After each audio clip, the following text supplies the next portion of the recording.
ఈ రోజున చంద్రబాబు నాయుడు గారు రాజధాని ముసుగులో పేద రైతుని, రైతు కూలీని, కౌలు రైతుని తన రియల్ ఎస్టేట్ వ్యాపారం కోసం భూములు ఇచ్చినటువంటి రైతుల్ని ఇబ్బంది పెట్టాడు, భూములు ఇవ్వనటువంటి రైతుల్ని ఇబ్బంది పెట్టాడు. అంతేకాదు ఈ రోజున ఆయన అవినీతి, ఆయన అడ్డగోలుతనం ఎంత పరాకాష్ఠకు చేరుకుంది అని అంటే, ప్రైవేటు సంస్థలు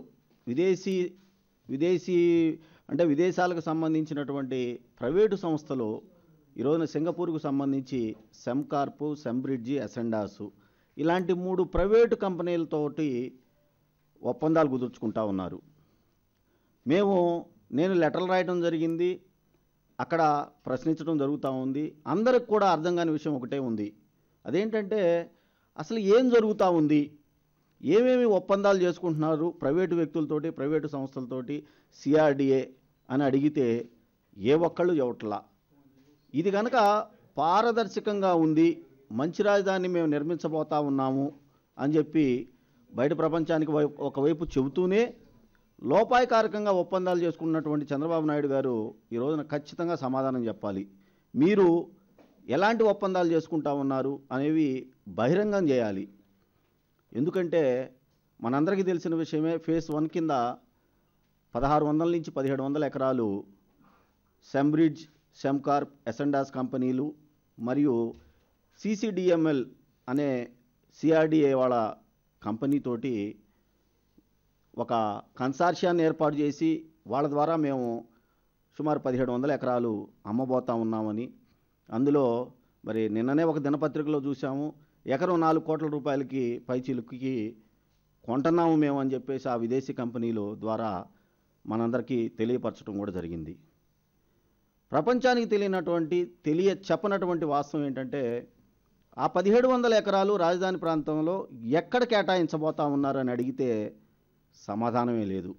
ఎందుకు చెప్పరు? ఆ 1700 ఎకరాలు ఇవాళ సీడ్ క్యాపిటల్లో ఉన్నటువంటి ఏరియానా, లేదా వాళ్ళు చెప్పినట్టుగా 8600 చిల్లర స్క్వేర్ కిలోమీటర్లో ఉన్నటువంటి రాజధాని ప్రతిపాదిత ప్రాంతంలో ఎక్కడ ఈ 1700 ఎకరాలని ఫేజ్ 1 కింద ఐడెంటిఫై చేశారు అని అంటే చోట్ల చెప్పకపోగా లోపాయకారి ఒప్పందాలతోటి ఎకరం ఈ రోజున 4 కోట్ల రూపాయల పైచీలకు అమ్మబోతా ఉందని చెప్పి చెబుతా ఉన్నారు. ఒకటి. రెండోది, ఆ రోజున చంద్రబాబు నాయుడు గారు వాగ్దానం చేశారు, ప్రతి రైతుకి కూడా మేము కమర్షియల్ ల్యాండ్ ఇస్తాము, రెసిడెన్షియల్ ల్యాండ్ ఇస్తాము అని. రెసిడెన్షియల్ ల్యాండ్ ఎక్కడ ఇస్తారు, ఎప్పుడు ఇస్తారు అనేది అది నిజంగా లాటరీగానే మిగిలిపోయింది. దానికి ఎవరు ఎప్పుడు ఎక్కడ వేస్తారో తెలియట్లేదు, ఎప్పుడు చెబుతారో తెలియట్లేదు. మరీ దారుణం ఏంటంటే, నిన్న వర్షం వచ్చిందంట, ఆ వర్షం కారణంగా వాయిదా వేసుకున్నారంట. అదొక ప్రాబ్లము. సరే, దాన్ని పక్కన పెడదాం. ఎందుకంటే చంద్రబాబు నాయుడు గారు చెప్పే మాయమాటలన్నీ కూడా ప్రజలు చివరికి మరి తాత ముత్తాతలు సంపాదించిన పొలాలు కూడా ఇచ్చినటువంటి వాళ్ళు మోసపోయారు కాబట్టి చేయగలిగింది ఏమీ లేదు. కానీ ఈ రోజున నేను డిమాండ్ చేస్తుంది ఒకటే, మీరు ఆ 1700 ఎకరాలు ఏదైతే విదేశీ సంస్థల ద్వారా రియల్ ఎస్టేట్ వ్యాపారం చేయదలుచుకొని ఎకరం 4 కోట్ల రూపాయల పై చిలుకుతో అమ్మబోతా ఉన్నారో, ఆ 1700 ఎకరాల్లో రైతులకి, భూములు ఇచ్చినటువంటి రైతులకి మీరు కమర్షియల్ ల్యాండ్ ఇస్తున్నారా లేదా? ఇవ్వాలి, ఇస్తామని మీరు చెప్పారు. ఎక్కడైతే ప్రతి రైతుకు కూడా మేము కమర్షియల్ ల్యాండ్, రెసిడెన్షియల్ ల్యాండ్ ఇస్తామన్నారు. సో రెసిడెన్షియల్ ల్యాండ్ అనేది మరి త్రిశంకు స్వర్గంలో పెట్టారు కాబట్టి అది ఎప్పుడు ఎలా ఇస్తారో తెలియవట్లేదు. కాబట్టి ఇప్పుడు మీరు 1700 ఎకరాలు రహస్యంగా విదేశీ కంపెనీలతో చేసుకుంటున్నటువంటి ఒప్పందాల్లో భాగంగా ఆ 1700 ఎకరాల్లో ఖచ్చితంగా అక్కడ భూములు ఇచ్చినటువంటి మిమ్మల్ని నమ్మి తెలియనటువంటి మీరు రియల్ ఎస్టేట్ వ్యాపారం చేయబోతున్నారని చెప్పి తెలియనటువంటి రైతన్నలకి కమర్షియల్ ల్యాండ్ కేటాయించాలి. కేటాయిస్తున్నారా లేదా అంటే దానికి సమాధానం చెప్పే పని లేదు. మరొక విషయం అండి, ఎక్కడైనా మనందరికీ తెలిసిందే, ఎక్కడన్నా ప్రభుత్వం ప్రైవేటు భాగస్వామ్యం లేదా ఇద్దరు ప్రైవేటు వ్యక్తుల మధ్య ఒప్పందాలు జరిగేటప్పుడు హక్కుదారుడికి ఎక్కువ శాతం వాటా, మరి వ్యాపారపరంగా వాళ్ళకి తోడుగా నిలబడ్డ వాళ్ళకి తక్కువ శాతం ఇవ్వడం అనేది జరుగుతూ ఉంటుంది. అంటే వీళ్ళు చేసుకున్న కన్సార్షియం ప్రైవేటు సంస్థలతోటి సిఆర్డీఏ చేసుకుంటున్నటువంటి కన్సార్షియంలో మన రైతుల ల్యాండు, రైతుల నుంచి కాజేసినటువంటి భయపెట్టి బెదిరించి బతిమలాడి లాక్కున్న పొలంలోనేమో 58% ఏమో విదేశీ కంపెనీలకి, కేవలం 42% మాత్రం మన సిఆర్డిఏ వాళ్ళకి. ఆ 58% విదేశీ సంస్థలకు ఏదైతే ఇవ్వబోతా ఉన్నారో దాంట్లో మళ్ళీ 32% వాళ్ళు ఎప్పుడైనా ఎవరికైనా ఏ రేటుకైనా అమ్ముకోవచ్చు. అంటే ఈ విధమైనటువంటి పద్ధతిని మరి ప్రపంచంలో బహుశా ఎక్కడా ఎవరు అమలు చేయనటువంటి కొత్త సిద్ధాంతాన్ని ఈరోజు చంద్రబాబు నాయుడు గారు తన స్వార్థం కోసం ప్రవేశపెట్టడం జరిగింది. మరొక ముఖ్యమైన విషయం స్విస్ ఛాలెంజ్. ఈరోజున స్విస్ ఛాలెంజ్ అనేది అందరి మనసుల్లో మెదులుతూ ఉంది. అసలు ఏంటి ఈ స్విస్ ఛాలెంజ్, ఎందుకు స్విస్ ఛాలెంజ్ ద్వారా ఇవ్వబోతా ఉన్నారు అని. అయ్యా చంద్రబాబు నాయుడు గారు, మీ అందరికీ గుర్తు ఉండే ఉంటుంది, 2015 డిసెంబర్లో కేంద్ర ప్రభుత్వం ఈ స్విస్ ఛాలెంజ్ మీద మరి ప్రముఖ సీనియర్ ఐఏఎస్ ఆఫీసర్ అయినటువంటి కేల్కర్ గారిని ఒక కమిటీ వేసి, ఆ కమిటీకి చైర్మన్ చేసి, రాష్ట్రాల్లో, ఈ దేశంలోని రాష్ట్రాల్లో ఎక్కడన్నా జరుగుతూ ఉన్నాయా, స్విస్ ఛాలెంజ్ ద్వారా జరుగుతూ ఉందా, జరుగుతూ ఉంటే అది దేశానికి, రాష్ట్రానికి, ప్రజలకి మేలు జరిగే రీతిలో అమలవుతూ ఉందా లేదా అని చెక్ చేయమని ఒక కమిటీని వేస్తే, ఆ కమిటీ చాలా స్పష్టంగా కేంద్ర ప్రభుత్వానికి తమ నివేదికలు ఇవ్వడం కూడా జరిగింది. అవన్నీ కూడా పేపర్లో వచ్చినాయి. ఏమని ఇచ్చారంటే కేల్కర్ గారు, స్విస్ ఛాలెంజ్ మోడ్ అనేది కరెక్ట్ కాదు, ఈ స్విస్ ఛాలెంజ్ పద్ధతి ద్వారా మీరెవరూ చేయకండి, ఇది దేశానికి, రాష్ట్రానికి, ఎవరైతే మరి దీంట్లో ఇన్వాల్వ్ అవుతా ఉన్నారో ప్రజలు కానివ్వండి, ప్రభుత్వ సంస్థలు కానివ్వండి, వీళ్ళందరికీ నష్టం అని చెప్పేసి ఒక నివేదికని ఆల్రెడీ మోడీ గారికి అందజేయడం కూడా జరిగింది. అందుకే ఈ రోజున చంద్రబాబు నాయుడు గారు ఆదేశాలు ఇచ్చినప్పటికీ కూడా మన ప్రిన్సిపల్ సెక్రటరీ గారు, బహుశా నేను అనుకుంటా ఉన్నా, ఆయన స్విస్ ఛాలెంజ్ పద్ధతి ఏదైతే చంద్రబాబు నాయుడు ప్రవేశపెట్టాడో దాని మీద ఇంతవరకు సంతకం చేయాల. ఎప్పుడైతే కేల్కర్ గారి రిపోర్ట్ని బేస్ చేసుకొని స్విస్ ఛాలెంజ్ మోడ్ అనేది తప్పు పద్ధతి అని చెప్పి తెలుసుకున్నటువంటి ఐఏఎస్ ఆఫీసర్లు ఈ రోజున చంద్రబాబు నాయుడు రియల్ ఎస్టేట్ వ్యాపారానికి, అడ్డగోలుతనానికి భయపడి సంతకాలు చేయట్లేదో, కొత్త పద్ధతి, కొత్త సంప్రదాయానికి చంద్రబాబు నాయుడు గారు తెరదీశాడు. అదేంటంటే, ఎక్కడైనా ఫైల్ కింద నుంచి పైకి వెళ్ళొద్దండి ప్రాసెస్లో. అంటే ఒక క్లర్క్ దగ్గర నుంచి మేనేజర్ దగ్గరికి వెళ్తుంది ఫైలు, అలాంటిది మేనేజర్ నుంచి క్లర్క్ దగ్గరికి తీసుకొచ్చే కొత్త సంప్రదాయాన్ని తీసుకొచ్చాడు. అదేంటంటే, తానే సంతకం చేసేసి ముఖ్యమంత్రి చంద్రబాబు నాయుడు ప్రిన్సిపల్ సెక్రటరీ దగ్గరికి పంపిస్తా ఉన్నానండి. ఇది నేను మొట్టమొదటిసారి ఎన్నికైన శాసనసభ్యుడిని, నాకు తెలియకపోవచ్చు, కానీ ప్రతి వాడికి కూడా జనరల్ నాలెడ్జ్ ఇది. ఫైల్ అనేది కింద నుంచి పైకి పోద్ది తప్ప పైనుంచి కిందకు ఎప్పుడు అసలు ప్రాసెస్లో నడవదు. అంతకాడికి ఇంకా ప్రిన్సిపల్ సెక్రటరీలు ఎందుకు, ఐఏఎస్లు ఎందుకు, ఐపీఎస్లు ఎందుకు, అన్ని పోస్టులు నువ్వే చేసుకోవా చంద్రబాబు నాయుడు? ఎవరు కాదన్నారు నిన్ను? ప్రజలు చూస్తూ ఉన్నారు, నువ్వు చేసే మోసాలు గ్రహిస్తూ ఉన్నారు. కాబట్టి ఇప్పటికైనా సరే చెప్తా ఉన్నాము, ఒక పద్ధతిని మాత్రం పోవట్లేదు.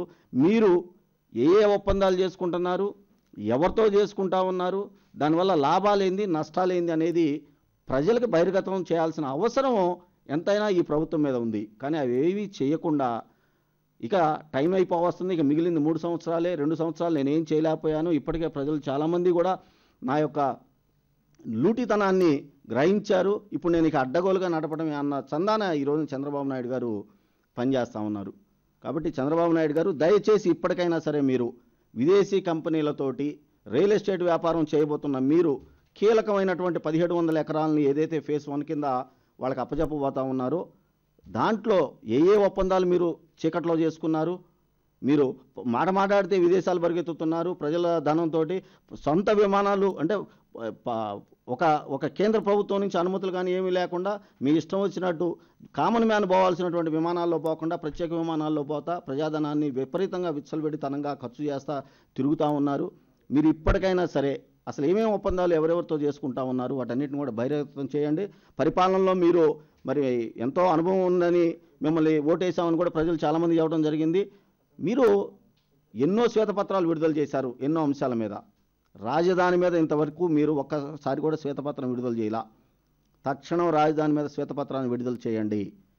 ఏమేమి జరుగుతున్నాయి ప్రపంచానికి తెలియనియండి. దయచేసి ఈ పనులు చేయమని చెప్పేసి చంద్రబాబు నాయుడు గారిని కోరుతా ఉన్నాం. మరొక విషయం, భూములు ఇవ్వనటువంటి రైతన్నల్ని భయపెట్టారు, బెదిరించారు. వాళ్ళు న్యాయస్థానానికి వెళ్తే కోర్టులో పేదవాడికి అండగా, రైతుకు అండగా న్యాయస్థానం నిలబడితే ఇవాళ కక్ష సాధింపు చర్యలుగా మరి వాళ్ళ పొలాల మీదుగా ఎవరైతే భూములు ఇవ్వలేదో రియల్ ఎస్టేట్ వ్యాపారాన్ని చంద్రబాబు నాయుడిని గ్రహించి రైతన్న తాను తన పొలం కోసం నిలబడ్డాడో వాళ్ళ పొలాలనే టార్గెట్గా చేసుకొని ఎక్స్ప్రెస్ హైవేల్ని ప్లాన్ చేయడం జరిగింది. మళ్ళా మేము న్యాయస్థానం మెట్లు ఎక్కుతాము, మీ రియల్ ఎస్టేట్ వ్యాపారాన్ని ఏమాత్రం కూడా మేము ముందుకు సాగనివ్వమని చెబుతా ఉన్నాం. ఇక్కడ ప్రపంచానికి తెలియంది ఇంకోటి ఏంటంటే, తను నమ్మి మరి రియల్ ఎస్టేట్ వ్యాపారం చేస్తున్నాడు అని చెప్పి తెలియనటువంటి రైతన్నలు ఎవరైతే ఉన్నారో వాళ్ళని కూడా మోసం చేయటం, భయపెట్టడం జరుగుతూ ఉంది. దానికి ఉదాహరణ ఒకటే చెప్తా ఉన్నా. మా మంగళగిరి ప్రాంతంలో ఈ రోజున ఉండవల్లి, పెనుమాక, ఎర్రబాలెం, కృష్ణాయపాలెం ఈ గ్రామాల నుంచి ఉన్న రోడ్లని ఎక్స్టెన్షన్ చేయాలి అనే పేరుతోటి రోడ్ల కోసం మరి ప్రణాళికలు సిద్ధం చేశారు. ఇది కూడా ఎందుకు కారణం అంటే, మొన్న ఈ మధ్యన మీ అందరికీ తెలుసు, సింగపూర్ వాళ్ళు, జపాన్ వాళ్ళు ఒక బృందం రావటం, వాళ్ళు ఎక్కిన వోల్వో బస్సు ఒక గ్రామం రోడ్లో స్లోగా తిరిగింది, మెల్లిగా తిరిగింది, రోడ్డు వంకరగా ఉందనే నెపంతో వాళ్ళ కోసం తక్షణం ఈ రోడ్లన్నీ వెడల్పు చేయాలని చెప్పేసి ఆగమేఘాల మీద మీరు ఆజ్ఞలు జారీ చేసిన సంగతి కూడా మా అందరికీ అక్కడ తెలుసు. ఎందుకంటే ప్రపంచానికి తెలియని ఇట్లా చంద్రబాబు నాయుడు గారు ఇవన్నీ కూడా అలా చేసి ఇవాళ ఆ ఇళ్ళన్నిటిని కూడా పడగొడతా ఉన్నారు. వాళ్ళు కృష్ణాయపాలెం అనే గ్రామం ఒకప్పుడు మంత్రి నారాయణ గారిని గుర్రం మీద ఊరేగించిన ఊరు. నిజంగా నారాయణ గారికి ధైర్యం ఉంటే ఇప్పుడే వెళ్ళమనండి ఆ గ్రామానికి. 20 మందికి సంబంధించి వాళ్ళ ఇళ్ళు వాళ్ళు కాళ్ళ ఏళ్ళ పడ్డా కూడా అధికారుల్ని పట్టించుకోకుండా వాళ్ళ ఇళ్ళు మొత్తం పడేశారు. ఆ రైతన్నలు నిన్న ఉదయమే నేను వాళ్ళ దగ్గరికి వెళ్ళాను. వాళ్ళు ఒకటే చెప్తున్నారు, అయ్యా మేము పొలం ఇచ్చాము, మేము తెలుగుదేశం కార్యకర్తలమే, మేము పొలం ఇచ్చాము, చంద్రబాబు నాయుడు గారు ఏదో చేస్తారని, కానీ ఈ రోజున ఏమీ చేయట్లేదు, మా ఇళ్ళు కూడా పడేస్తూ ఉన్నాడు. మా ఇళ్ళు పడేసేటప్పుడు అయ్యా అసలు ఎందుకు చేస్తున్నారు, ఏం చేస్తున్నారు, మమ్మల్ని సామానన్నా సర్దుకొనివ్వండి అన్నా కూడా వినకుండా నిర్దాక్షిణ్యంగా పడేశారు. సరే అయిపోయింది, ఏదో అయిపోయింది, మేము దానికి కూడా సహకరిస్తాం, మంచి రాజధాని కావాల్సిందే, కానీ కనీసం మాకు కాంపెన్సేషన్ అన్న పే చేయండి అయ్యా అని అడిగితే అక్కడ ఉన్నటువంటి అధికారులు చెప్పిన సమాధానం వింటే అందరం విస్తుపోయాం. ఉన్న అధికారి చెప్పిన సమాధానం ఏంటంటే, ఇవన్నీ కూడా 1905 రెవెన్యూ చట్టం ప్రకారం గ్రామ కంటకంలో ఉండిపోయినాయి. గ్రామ కంటకం అంటే ప్రభుత్వంది, ప్రభుత్వం అంటే మాది, మా స్థలంలో మీరు ఇళ్ళు కట్టుకున్నందుకు 1905వ సంవత్సరం నుంచి ఇవాళ వరకు కూడా లెక్కలు కట్టి మీరే మాకు డబ్బులు కట్టండి అని చెప్పేసి ఆ గ్రామస్తులని అంటే, పాపం ఆ గ్రామస్తులు భయపడిపోయి నోరు ఎత్తకుండా అట్నే ఉండిపోయారు. ఆ ఇళ్ళన్నీ కూడా పడేశారు. ఈ రోజున ఆ గ్రామస్తులు తయారయ్యారు, రేపొద్దున కోర్టు మెట్లు ఎక్కిపోతూ ఉన్నారు. అయ్యా మమ్మల్ని ఇబ్బంది పెట్టి భయపెట్టి ఇళ్ళు పడేశారు, కనీసం మా కాంపెన్సేషన్ ఇవ్వమన్నా కూడా మమ్మల్ని పట్టించుకునే నాదుడే లేడు అని. అంటే ఇటువంటి దయనీయమైన పరిస్థితులు ప్రతి గ్రామంలో కూడా ఈ రోజున నెలకొని ఉన్నాయి.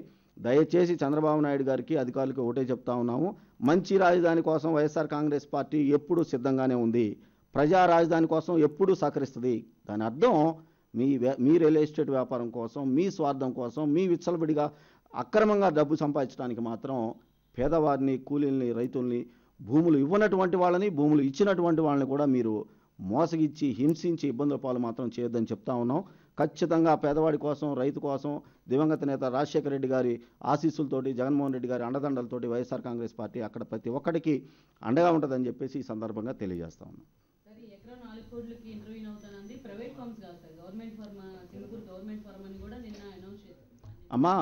అమ్మా ఎక్కడ అదే అడుగుతా ఉన్నాం మేము. అసలు ఎవరెవరితోటి మీరు ఒప్పందాలు చేసుకుంటా ఉన్నారు? ఎస్ఎండ్ఎస్ కానివ్వండి, సెమ్కార్ప్ కానివ్వండి, సెమ్బ్రిడ్జ్ కానివ్వండి, ఇవన్నీ కూడా నాకు తెలిసినంతవరకు ప్రైవేటు కంపెనీలు సింగపూర్లో. ఒకవేళ ప్రభుత్వ కంపెనీలు అయితే, నిజంగా ప్రైవేటు కంపెనీలు అయితే సింగపూర్ ప్రభుత్వానికి సంబంధించినటువంటి మంత్రులు ఎందుకు హాజరు కారు? వాళ్ళ సమక్షంలో ఒప్పందాలు చేసుకోండి.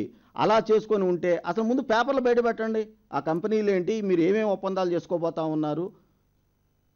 ఇప్పుడు ఇవాళ పేపర్లో చూసామమ్మా, ఇవాళ పేపర్లో వచ్చింది ఏంటంటే, అక్కడ ఉన్నటువంటి అసైన్ ల్యాండ్స్ పేద ఎస్సీ ఎస్టీ బడుగు బలహీన వర్గాలకు ఇచ్చినటువంటి వాళ్ళ పొలాలకి మేము సమాన పరిహారం ఇస్తాము మిగతా వాళ్ళతోటి అని చెప్పేసి ఇవాళ అంటా ఉన్నారు. అమ్మా ఈ రోజున ఈ మాట అంటున్నారు చంద్రబాబు నాయుడు గారు, అధికారులు 2 సంవత్సరాల క్రితం అని ఉన్నట్లయితే ఏ ఒక్క ఎస్సీ ఎస్టీ బడుగు బలహీన వర్గాల వాళ్ళు వాళ్ళ పొలాలు అమ్ముకునేవాళ్ళు కాదు. ఎందుకంటే వాళ్ళకు కూడా ఈ ప్యాకేజీలు వచ్చి ఉండేవి, ఇన్ని డబ్బులు వచ్చి ఉండేవి. ఆ రోజున చంద్రబాబు నాయుడు ఆయన యొక్క మనుషులు బెదిరించి ఎకరం అప్పుడే 5-6 కోట్ల రూపాయలు ఉన్న భూముల్ని, ఈ భూములు మీ కాదు ప్రభుత్వాన్ని అని చెప్పేసి బెదిరించి 10 లక్షలకి 20 లక్షల రూపాయలకి వాళ్ళు కొనుక్కున్నారు. వాళ్ళకి కనుక తెలుసుంటే ఈరోజు నమ్ముకునేవాళ్ళు కాదు, ఖచ్చితంగా ఈ వాల్యూ కోసం ఆగి ఉండేవాళ్ళే, వాళ్ళకి న్యాయం జరిగి ఉండేది. అంటే అదే అనేది ఎటువంటి ఒప్పందాన్ని కూడా వాళ్ళు బయట పెట్టట్లా. నిజంగా 4 కోట్ల రూపాయలు ప్రభుత్వంతో మేము ఒప్పందం చేసుకుంటున్నాం అని అంటే రెండు ప్రశ్నలు ఉన్నాయి. ఒకటి, అవన్నీ ప్రభుత్వ సంస్థలు అని చెప్పి రుజువు చేయండి, మా అందరికీ చెప్పండి, ప్రజలందరికీ తెలియజేయండి. ఒకటి. రెండు, ఆ 1700 ఎకరాల్లో ఏదైతే రెసిడెన్షియల్ ఉందో, ఏదైతే కమర్షియల్ ల్యాండ్ ఉందో రైతులకి మీరు ఇస్తామన్నట్లుగా ఆ 1700 ఎకరాల్లోనే ఇదిగో ఈ 1700 ఎకరాలు రాజధానిలో ఈ ప్రాంతంలో కేటాయించబోతా ఉన్నాము వాళ్ళకి, దాంట్లో ఇంత శాతం పేదవారి రైతులకి, భూములు ఇచ్చిన రైతులకి రెసిడెన్షియల్ కమర్షియల్ వస్తుంది, ఇది వాళ్ళకి కేటాయిస్తున్నామని చెప్పానండి. 1700 ఎకరాల్లో వాళ్ళ వాటా ప్రకారం 200 వస్తుందా, 300 వస్తుందా, 100 ఎకరాలు వస్తుందా రైతులకి, అది ఇస్తామని చెప్పి కేటాయించమని చెప్పండి. కేటాయించాలి కదా అసలు వాళ్ళు చెప్పినట్టే. అంటే అది పూర్తిగా వాళ్ళకి విదేశీ ప్రైవేటు వ్యక్తులకి సంస్థలకు అమ్ముకోవడానికే చంద్రబాబు నాయుడు గారు చెప్పారమ్మా, చేస్తా ఉన్నారు. ఎక్కడున్నా అదే అంటుంది అమ్మా. ఆ 4 కోట్ల రూపాయలు 1700 ఎకరాలదే కదమ్మా, దాంట్లోనే కదా. దాంట్లో రెసిడెన్షియల్ ల్యాండు, కమర్షియల్ ల్యాండు రైతులకు ఇస్తున్నారా, ఇవ్వట్లేదా? ఇవ్వాలి, వాళ్ళ లెక్క ప్రకారం ఇవ్వట్లేదు వాళ్ళు ఎవరు కూడా. అంటే ఇదే జరుగుతూ ఉంది. అసలు అక్కడ ఏం చేస్తున్నాడు? అందుకే నేను అంది, భూమి ఇవ్వనటువంటి పేదవాడిని, రైతుని ఎలా బెదిరించాడో చంద్రబాబు నాయుడు, ఈ రోజున ఇచ్చిన వాళ్ళను కూడా నిర్దాక్షిణ్యంగా అదేవిధంగా వాళ్ళని అణచివేస్తూ వాళ్ళ భూముల ద్వారా తాను లాభం పొందటానికి, లబ్ధి పొందటానికి ప్రయత్నాలు చేస్తూ ఉన్నాడు. గ్రీన్ జోన్లోకి వెళ్ళిన వాళ్ళంతా కూడా వైఎస్ఆర్సీపీ వాళ్ళు మమ్మల్ని కావాలని రెచ్చగొట్టారు, అందుకే మమ్మల్ని ఆ 4 కోట్లలోనో లేకపోతే ఇప్పుడు వచ్చే లబ్ధి పొందనీయకుండానే మేము ఆగిపోయాం. ఈ గ్రీన్ జోన్ చేశారు, 40-50 ఇయర్స్ దాకా దాన్ని మళ్ళీ రివ్యూ చేసే అవకాశం కూడా లేదని కొంతమంది టీవీ ఛానల్స్ లైవ్లో కూడా మాట్లాడుతున్నారు. వైఎస్ఆర్సీపీకి చెందిన వాళ్ళు ఎవరు వాళ్ళని రెచ్చగొట్టారు అని అంటే మాత్రం అది పూర్తి అబద్ధం అమ్మా, అవాస్తవం. ఒకటి, గ్రీన్ జోన్ ఎక్కడ చేశాడో తెలుసా అమ్మా? ఎక్కడైతే వైఎస్ఆర్సీపీకి సంబంధించినటువంటి కార్యకర్తలు ఉన్నారో వాళ్ళు అమ్ముకోకూడదు, వాళ్ళు మాకు ఎదురు తిరిగారు, సో నా వ్యాపారానికి అడ్డు వచ్చిన వాడిని తొక్కేసేయాలి అనే ఆలోచన చంద్రబాబు నాయుడుకు ఉంది కాబట్టే వాళ్ళనే ఆ గ్రీన్ జోన్లోకి, ఆ ఏరియాస్నే జోన్లోకి పెట్టారు. ఒకే ఒక ఉదాహరణ చెబుతా. పెనుమాక గ్రామం, తాడేపల్లి రూరల్ మండలానికి సంబంధించి పెనుమాక గ్రామంలో అత్యధిక మంది, సుమారు 500 మంది పైచీలకు రైతన్నలు మేము భూములు ఇవ్వము అని చెప్పేసి కోర్టు మెట్లెక్కితే ఆ భూముల్ని ఆ సర్వే నెంబర్లు ఐడెంటిఫై చేసి కొండవీటి వాగు రిజర్వాయర్ కింద ప్లాన్ చేశారు. అసలు కొండవీటి వాగు ఎక్కడ, కొండవీటి వాగు రిజర్వాయర్ ఎక్కడ వస్తుందో కూడా తెలియదు. అలాంటిది ఎటు ఫ్లో అవుద్దో కూడా తెలియనటువంటిది, ఎటువైపున ఎత్తులు ఉన్నాయి, ఎటువైపు పల్లాలు ఉన్నాయి అనేది కూడా లేకుండా ఆ రైతులనే టార్గెట్ చేసి ఇవాళ రిజర్వాయర్ ప్లాన్ చేశారు. ఆ భూములు ఎవరైతే ఇవ్వలేదో ఆ రైతన్నలే, ఆ సర్వే నెంబర్లే తీమనండి, ఇవన్నీ వాస్తవాలు, ఆ సర్వే నెంబర్లే టార్గెట్ చేసి ఎక్స్ప్రెస్ హైవేల కింద పెట్టారు. అంటే ఇప్పటికైనా భయపడిపోయి ఆ రైతన్నలు ఇస్తారేమోనని.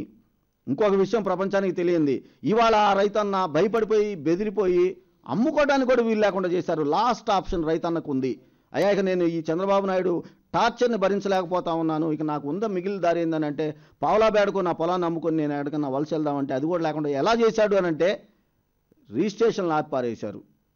రాజధాని ప్రాంతంలో ఉన్న రిజిస్ట్రేషన్లు ఆపేశారు. ఆ రిజిస్ట్రేషన్లు ఆపిన ఫలంగా ఈ రోజున భయపడిపోయినటువంటి రైతన్న కూడా ఇక వేరే దారి లేదు, లొంగిపోవాల్సిందే చంద్రబాబు నాయుడు యొక్క రియల్ ఎస్టేట్ వ్యాపారానికి, చంద్రబాబు నాయుడు యొక్క అవినీతి దాహానికి. సార్, ఇప్పుడు గ్రీన్ జోన్ పెట్టినటువంటి రైతులకి మీరు ఏమైనా హామీ ఇస్తారా? మీరు అధికారంలోకి వచ్చిన తర్వాత గ్రీన్ జోన్ వ్యవహారాన్ని పునఃపరిశీలించడం కానీ రివ్యూ చేయడం కానీ అనుకుంటున్నారు? మా నాయకుడు జగన్మోహన్ రెడ్డి గారు రాజధాని ప్రాంతంలో తిరిగినప్పుడు చాలామంది రైతన్నలు ఇదే అన్నారండి, అన్నా మా భూములు ఇవ్వకపోతే గ్రీన్ జోన్ కింద పెడతాము అనే చెప్పారన్నా, మరి మాకేం భరోసా ఇస్తారు మీరు అని చెప్పి రైతులు డైరెక్ట్గా జగన్ గారిని అడిగారు. జగన్ అన్న ఒకటే చెప్పాడు, ఇవాళ ఏదైతే గ్రీన్ జోన్ కింద పెట్టారో తాడేపల్లి, మంగళగిరి ప్రాంతాలని ఎవరైతే రైతన్నలు చంద్రబాబు నాయుడు యొక్క రియల్ ఎస్టేట్ వ్యాపారాన్ని గ్రహించారో ఆ భూముల నుంచి ఇవాళ ఉన్న తాత్కాలిక రాజధాని తుళ్ళూరు కానివ్వండి, వెలగపూడి కానివ్వండి సుమారు 20 కిలోమీటర్ల దూరంలో ఉంది.